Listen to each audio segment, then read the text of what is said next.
इन दोनों गठबंधनों के खिलाफ, इंडिया गठबंधन और एनडीए गठबंधन, इन दोनों गठबंधनों के खिलाफ जनसुराज बिहारी भाइयों की मदद से, बिहार के तमाम जनता के सहयोग से धूल चटाने का काम करेगा, पराजित करने का काम करेगा और अगले विधानसभा चुनाव में जनसुराज अपनी ताकत से सरकार बनाएगा।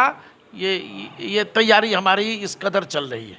आदरणीय प्रशांत किशोर जी ने फैसला लिया है कि अगर सरकार बनेगी तो प्रत्येक प्रखंड में एक नेतरहाट से भी उच्च स्तरीय शैक्षणिक संस्थान स्थापित किए जाएंगे। प्रत्येक वर्ष 5 वर्ष की सरकार रहेगी, प्रत्येक वर्ष प्रत्येक प्रखंड में जब नेतरहाट खुलेंगे तो 5 साल में एक ब्लॉक में 5 नेतरहाट से उच्च स्तरीय शैक्षणिक विद्यालय खोले जाएंगे ताकि आम आदमी, गरीब के बच्चे मुफ्त में शिक्षा दे सके, प्राप्त कर सके। आदरणीय प्रशांत किशोर जी ने यह भी घोषणा की है कि 15 वर्ष तक के बच्चों को मुफ्त शिक्षा, उनको भोजन और उनको वस्त्र देने का काम जनसुराज की सरकार करेगा। इतना ही नहीं, खेती किसानी जो अभी घाटे का कारोबार है, सरकार की गलत नीति से मंडी व्यवस्था को नीतीश सरकार ने बंद कर दिया, ध्वस्त कर दिया। बाजार समितियां चौपट हो गई हैं बिहार की, उसे पुनर्जीवित किया जाएगा और खेती किसानी को मुनाफेदार बनाने की दिशा में जितना उचित वाजिब कदम होगा वो उठाया जाएगा ताकि हमारे मेहनतकश किसानों को उनकी उपज का उचित मूल्य मिल सके। अपने बच्चा के लिए, अपने बच्चा के भविष्य के लिए, अपने गांव में शिक्षा व्यवस्था सुदृढ़ हो इसके लिए, आपके गांव में विकास हो इसके लिए, आपके बच्चे जो मजदूरी करने के लिए देश बिहार से भागकर दूसरे देश में पाल पाल बहुआने जा रहे हैं और बिहारी एक शब्द, एक गाली बन चुका है पूरे देश के अन्य राज्यों में, इससे मुक्ति दिलाने के लिए आपको अब वोट देना है। गठबंधन की राजनीति बिहार में होने लगी और गठबंधन से ही लोग सरकार बनाते रहे। ये आदरणीय प्रशांत किशोर जी की क्षमता है, उनका राजनीतिक कौशल है, उनका राजनीतिक रणनीतिक दक्षता है, जिन्होंने ऐलानिया तौर पर कहा है कि अकेले जनसुराज पूरे 243 विधानसभा सीटों पर लड़ेगा। इसका मतलब आपको समझना चाहिए कि हमारी ताकत कितनी ज़्यादा है कि हमारे नेता ये साहस कर रहे हैं कि हम सभी 243 सीटों पर लड़ेंगे और हमारे नेता का यह भी मानना है कि उसमें 150 से ज़्यादा नौजवानों को मौका मैसर होगा, जिसने कभी किसी तरह का चुनाव नहीं लड़ा हो उसको हम एमएलए का टिकट देंगे, चुनाव लड़ाएंगे। नेता के नेतृत्व में कैसे राजद चल रहा है? राजद में तो बहुत सारे पढ़े लिखे लोग हैं, एमए पीएचडी जैसे किए हुए लोग होंगे, जगदानंद बाबू जैसे लोग अध्यक्ष हैं और कई बड़ी बड़ी शख्सियतें वहाँ बैठी हुई हैं, लेकिन उनको नेतृत्व का मौका नहीं मिल रहा और ये परिवारवादी पार्टी नेतृत्व लिए हुआ है और सब कोई जानता है, सारा बिहार जानता है, कानूनी तौर पर भ्रष्टाचार प्रमाणित है, निर्णय है कोर्ट का, तो भी लोग उसको जिंदाबाद कर रहे हैं। ये तो दुर्भाग्य है बिहार का। इसलिए ये जो लोग चोरी किए हैं वो तो जेल जाएंगे, पकड़ाएंगे, ईडी छापा मारेगा, ईडी जांच करेगा। ईडी ने तो आरोप पत्र भी दाखिल कर दिया है कि नौजवानों को ये यकीन हो चुका है कि आदरणीय प्रशांत किशोर के नेतृत्व में जनसुराज की जब सरकार बनेगी तो बिहार में बेरोजगारी का खात्मा होगा। सभी बेरोजगारों को बिहार में 1 वर्ष के भीतर रोजगार मैसर कराया जाएगा। और इतना ही नहीं, आदरणीय प्रशांत किशोर जी की यह भी घोषणा है कि सरकार बनने के साल भर के बाद पूरे भारतवर्ष में जितने बिहारी मजदूरी करने गए हैं उन सब को बुलाया जाएगा और उन सब को यहीं पर रोजगार दिया जाएगा ताकि वो अपने बूढ़े माता पिता और अपने बच्चों परिजनों के साथ घर में रह करके उतनी राशि कमा ले जितनी राशि के लिए उनको पाल पाल बहुआना पड़ रहा है।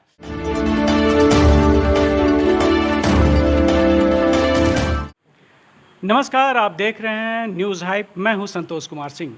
इस बार के बिहार विधानसभा चुनाव में बहुत बड़ा उलटफेर होने वाला है। ऐसा मैं नहीं कह रहा हूं, जनस्वराज पार्टी के प्रदेश मुख्य प्रवक्ता सह मीडिया प्रभारी संजय कुमार ठाकुर जी से, और जानते हैं किस प्रकार इस बार बिहार विधानसभा चुनाव में उनकी पार्टियां तैयारी कर रही हैं। तो संजय जी, आपका बहुत बहुत आभार है कि आप हमारे इस चैनल पे आए। तो आप जन स्वराज पार्टी के बारे में पूरी डिटेल्स बताएं कि इस बार के बिहार विधानसभा चुनाव में किस प्रकार की तैयारियां जन स्वराज पार्टी कर रही है। धन्यवाद आपको भी, आपकी पूरी टीम को और आपके तमाम श्रोताओं को जन स्वराज परिवार की ओर से अनंत शुभकामनाएं, हार्दिक बधाइयाँ।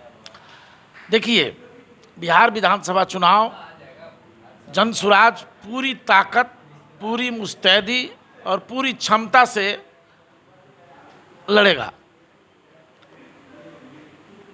और बिहार के लूटने वाले, बिहार को रसातल में पहुंचाने वाले इन दोनों गठबंधनों के खिलाफ, इंडिया गठबंधन और एनडीए गठबंधन, इन दोनों गठबंधनों के खिलाफ जन स्वराज बिहारी भाइयों की मदद से, बिहार के तमाम जनता के सहयोग से धूल चटाने का काम करेगा, पराजित करने का काम करेगा और अगले विधानसभा चुनाव में जन स्वराज अपनी ताकत से सरकार बनाएगा। ये तैयारी हमारी इस कदर चल रही है।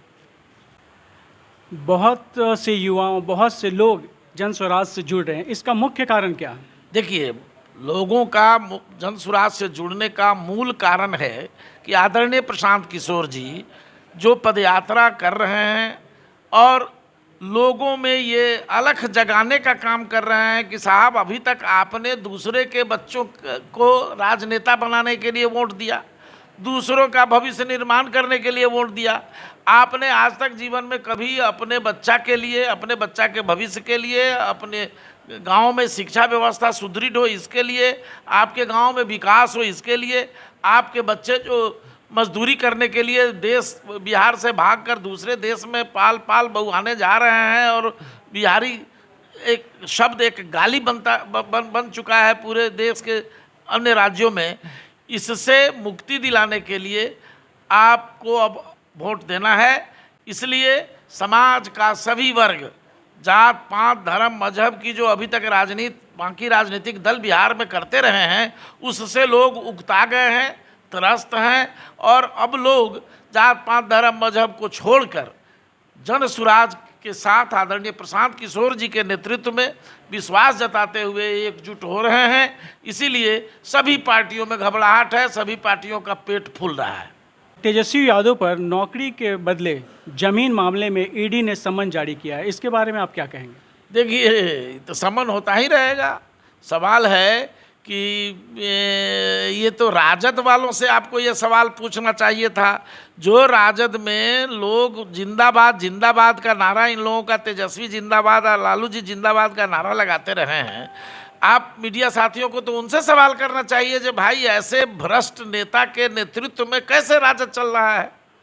राजद में तो बहुत सारे पढ़े लिखे लोग हैं, MA PhD जैसे किए हुए लोग होंगे, जगतानंद बाबू जैसे लोग अध्यक्ष हैं और कई बड़ी बड़ी शख्सियतें वहाँ बैठी हुई हैं, लेकिन उनको नेतृत्व का मौका नहीं मिल रहा और ये परिवारवादी पार्टी नेतृत्व लिए हुआ है और सब कोई जानता है, सारा बिहार जानता है, कानूनी तौर पर भ्रष्टाचार प्रमाणित है, निर्णय है कोर्ट का, तो भी लोग उसको जिंदाबाद कर रहे हैं। ये तो दुर्भाग्य है बिहार का। इसलिए ये जो लोग चोरी किए हैं वो तो जेल जाएंगे, पकड़ाएंगे, ईडी छापा मारेगा, ईडी जांच करेगा। ईडी ने तो आरोप पत्र भी दाखिल कर दिया है उसके जांच एजेंसी ने तो न्यायालय में, और उसके बाद आज समन भी हुआ है, आज उनको बुलाहट हुई थी, पूछताछ भी हुई है। तो अब तो राजद में लाज हया नाम की कोई चीज़ है नहीं, इसलिए इस पर हम क्या प्रतिक्रिया व्यक्त करें। ये फैसला बिहार की जनता को करना है। जे भ्रष्टाचारी के नेतृत्व में आज भी वो लोग रहेंगे आकि न्याय और ईमानदारी से शासन चलाने की बात करने वालों के साथ रहेंगे। आदरणीय प्रशांत किशोर जी बिहार की तकदीर और तस्वीर बदलने आए हैं। वो बिहार में दूसरे गांधी के रूप में अपनी विचारधारा, अपनी सोच को लोगों तक पहुंचा रहे हैं। ये महात्मा गांधी के आदर्शों पर 100% अमल दरहम करने वाले नेता हैं। इसलिए और ये बाबा साहब भीमराव अंबेडकर के संविधान की सुरक्षा के लिए प्रतिबद्ध हैं।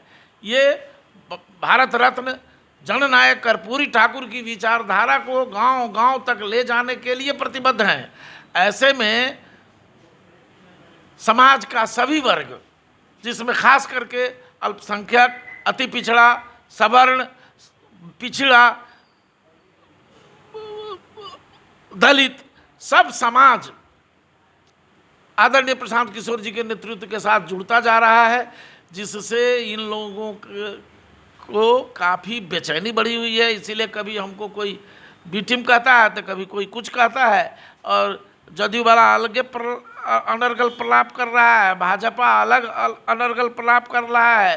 कल तक यही लोग कहते थे जो कौन प्रशांत किशोर घूम रहा है तो घूमने दीजिए, आज कैसे इन लोगों के पेट में दर्द शुरू हो गया है। आज तो जब प्रशांत किशोर जी की शक्ति, उनकी सांगठनिक क्षमता, उनके साथ लोगों का जुड़ाव देख करके तो अब सबकी बेचैनी बढ़ी हुई है। सब लोग अपना घर बचाने में बेचैन है, कैसे उनका घर महफूज रहे। सबका घर ढह रहा है। विगत कुछ वर्षों से देखा जाए तो बिहार की राजनीतिक बिना किसी दूसरे पार्टी के सपोर्ट के नहीं चल रही है। तो इस बार के अगर विधानसभा चुनाव में आपकी क्या अहम भूमिका होगी? देखिए, 1985 तक अकेली एक पार्टी कांग्रेस थी जो सभी 243 सीटों पर चुनाव लड़ी थी। ठीक आपका प्रश्न है कि इसके बाद के कालखंड में गठबंधन की राजनीति बिहार में होने लगी और गठबंधन से ही लोग सरकार बनाते रहे। ये आदरणीय प्रशांत किशोर जी की क्षमता है, उनका राजनीतिक कौशल है, उनका राजनीतिक रणनीतिक दक्षता है, जिन्होंने एलानिया तौर पर कहा है कि अकेले जनसुराज पूरे 243 विधानसभा सीटों पर लड़ेगा। इसका मतलब आपको समझना चाहिए कि हमारी ताकत कितनी ज़्यादा है कि हमारे नेता ये साहस कर रहे हैं कि हम सभी 243 सीटों पर लड़ेंगे। और हमारे नेता का यह भी मानना है कि उसमें 150 से ज़्यादा नौजवानों को मौका मैसर होगा, जिसने कभी किसी तरह का चुनाव नहीं लड़ा हो उसको हम एमएलए का टिकट देंगे, चुनाव लड़ाएंगे। आप कह रहे थे ना जो नौजवान क्यों आपके साथ जुड़ रहे हैं, तो नौजवान इसलिए जुड़ रहे हैं कि नौजवानों को ये यकीन हो चुका है कि आदरणीय प्रशांत किशोर के नेतृत्व में जनसुराज की जब सरकार बनेगी तो बिहार में बेरोजगारी का खात्मा होगा। सभी बेरोजगारों को बिहार में 1 वर्ष के भीतर रोजगार में असर कराया जाएगा। और इतना ही नहीं, आदरणीय प्रशांत किशोर जी की यह भी घोषणा है कि सरकार बनने के साल भर के बाद पूरे भारतवर्ष में जितने बिहारी मजदूरी करने गए हैं उन सब को बुलाया जाएगा और उन सब को यहीं पर रोजगार दिया जाएगा, ताकि वो अपने बूढ़े माता पिता और अपने बच्चों और परिजनों के साथ घर में रह करके उतनी राशि कमा ले जितनी राशि के लिए उनको पाल पाल बहुआना पड़ रहा है। इसलिए सारे नौजवान, सारे बेरोजगार और सारे समाज के लोग आदरणीय प्रशांत किशोर जी के साथ लामबंद हो रहे हैं और इन जनसुराज की झंडाबरदारी करने को बेताब हैं। अभी तो ये हवा चली है, आने दीजिए वक्त, आपको तूफान और आंधी का संदेश देगा। पूरे बिहार में आंधी बहेगी और इन तमाम दोनों गठबंधनों का सुपड़ा साफ होगा। भारतीय जनता पार्टी आज तक केवल ठगने का काम किया है। आपको बताना चाहता हूँ कि हमारे आदरणीय नेता प्रशांत किशोर जी बार बार ये सवाल उठाते हैं, क्यों नहीं भाजपा इस पर जवाब देती है। आप लोगों को भी पूछना चाहिए भाजपा के नेताओं से, उनके प्रदेश अध्यक्ष से, उनके दोनों डिप्टी सीएम से और उनके प्रवक्ताओं से कि 10 बरस से नरेंद्र मोदी जी दिल्ली में सरकार चला रहे हैं। जानते हैं कि नीति आयोग की रिपोर्ट है कि बिहार देश का सबसे गरीब, सबसे अशिक्षित, सबसे पिछड़ा और सबसे बेरोजगारी वाला प्रदेश है, जहां सबसे अधिक लोग पलायन करके दूसरे राज्य में जाते हैं। पीएम को सारी सूचना है।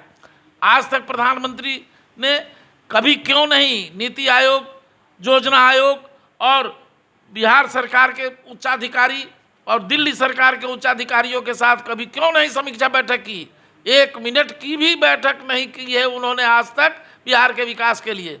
उनका 26 एमपी का राज्य है गुजरात, 40 एमपी का राज्य है बिहार।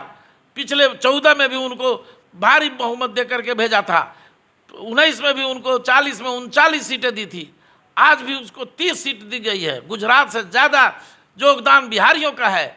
फिर बिहारियों को मजदूर बनाने की फैक्ट्री नरेंद्र मोदी जी और भारतीय जनता पार्टी नीतीश कुमार की सरकार क्यों बनाए हुआ है, ये सवाल है। और आपको जानना चाहिए, उन लोगों से पूछना चाहिए। इतना ही नहीं, आपको मालूम नहीं है, मैं बताना चाहता हूं कि बिहार को गरीबी और दरिद्रता के नरक में ठेलने का काम नीतीश कुमार की रहनुमाई वाली सरकारों ने की है। 18 वर्षों से बिहार का जो आर्थिक सर्वेक्षण आया है, आप देखिए 2020 में 1,91,000 करोड़ रुपया बिहार पर कर्जा चढ़ा हुआ है। 2021 में यह कर्ज बढ़ करके 31 मार्च 2021 तक 2,38,000 करोड़ रुपया हो चुका है, और यही कर्ज बढ़ करके 2023 में 31 मार्च 2023 तक 2,94,000 करोड़ रुपया ये कर्जा बढ़ करके हो चुका है, जबकि बिहार का चालू वित्तीय वर्ष का बजट मात्र 2,79,000 करोड़ रुपया है। इसके बजट से ज़्यादा कर्जा है। नरेंद्र मोदी जी ने न तो विशेष राज्य का दर्जा दिया, ये तो लभरई नीतीश कुमार जनता को ठग भी रहे थे विशेष राज्य के नाम पर, लेकिन स्पेशल पैकेज तो बिहार का हक बनता है। बिहार में इतनी असमानता है, इतनी गरीबी है। आदरणीय प्रशांत किशोर जी बार बार कह रहे हैं जनता के बीच कि यहाँ एक आदमी औसतन 100 रुपया रोज भी नहीं आमदनी कर पा रहा है। ये स्थिति है। इस दुर्दशा में पहुँचाने का काम, गर्त में बिहार को धकेलने का काम यह नीतीश कुमार जी और भारतीय जनता पार्टी गठबंधन की सरकार करती रही है, अथवा 18 बरस से नीतीश कुमार ये अलट पलट करते रहे, सरकार बचाते रहे, चलाते रहे, कुर्सी पर बैठे रहे, लेकिन बिहार की जनता की चिंता उन्होंने नहीं की। अगर मान लीजिए कि इस बार आपकी सरकार अगर बनती है तो आपकी योजना क्या होगी? जैसे ही जनसुराज की सरकार बनेगी उसके पहले ही हम अपनी योजना, आपको पार्टी बनने दीजिए, पार्टी बनने के बाद सारी योजनाएं सार्वजनिक करेंगे। मूल रूप से इतना जरूर जान लीजिए कि आदरणीय प्रशांत किशोर जी का मानना है कि दुनिया में जो अध्ययन कराए गए हैं उससे ये प्रमाणित हुआ है कि जिस राज्य में शिक्षा उन्नत होगी वहाँ विकास होगा, वहाँ गरीबी खत्म होगी। शिक्षा ही गरीबी खत्म करने का असल स्रोत है। इसलिए आदरणीय प्रशांत किशोर जी ने फैसला लिया है कि अगर सरकार बनेगी तो प्रत्येक प्रखंड में एक नेतरहाट से भी उच्च स्तरीय शैक्षणिक संस्थान स्थापित किए जाएंगे। प्रत्येक वर्ष 5 वर्ष की सरकार रहेगी। प्रत्येक वर्ष प्रत्येक प्रखंड में जब नेतरहाट खुलेंगे तो 5 साल में एक ब्लॉक में 5 नेतरहाट से उच्च स्तरीय शैक्षणिक विद्यालय खोले जाएंगे, ताकि आम आदमी, गरीब के बच्चे मुफ्त में शिक्षा दे सके, प्राप्त कर सके। आदरणीय प्रशांत किशोर जी ने यह भी घोषणा की है कि 15 वर्ष तक के बच्चों को मुफ्त शिक्षा, उनको भोजन और उनको वस्त्र देने का काम जनसुराज की सरकार करेगा। इतना ही नहीं, खेती किसानी जो अभी घाटे का कारोबार है, सरकार की गलत नीति से मंडी व्यवस्था को नीतीश सरकार ने बंद कर दिया, ध्वस्त कर दिया। बाजार समितियां चौपट हो गई हैं बिहार की, उसे पुनर्जीवित किया जाएगा और किस खेती किसानी को मुनाफेदार बनाने की दिशा में जितना उचित वाजिब कदम होगा वो उठाया जाएगा, ताकि हमारे मेहनतकश किसानों को उनकी उपज का उचित मूल्य मिल सके और उनके घर में, उनके खातों में 2 रुपये बेहतर तरीके से पैसे उनके जमा हो सके, बचत कराई जा सके उनको। ये काम खेती को मुनाफेदार बनाने का काम होगा। और हर पंचायत में आदरणीय प्रशांत किशोर जी ने घोषणा कर रखी है कि हर पंचायत में 1000 से 1500 बेरोजगारों को रोजगार मैसर कराया जाएगा। उनके गांव में ही रोजगार की सुविधा उपलब्ध कराई जाएगी। इसके लिए बैंकों का गेट खोला जाएगा और सारे नौजवान जो नौकरी करने से महफूज हो गए हैं, जो नौकरी नहीं कर पा रहे हैं, उन सारे नौजवानों को अलग से स्वरोजगार के लिए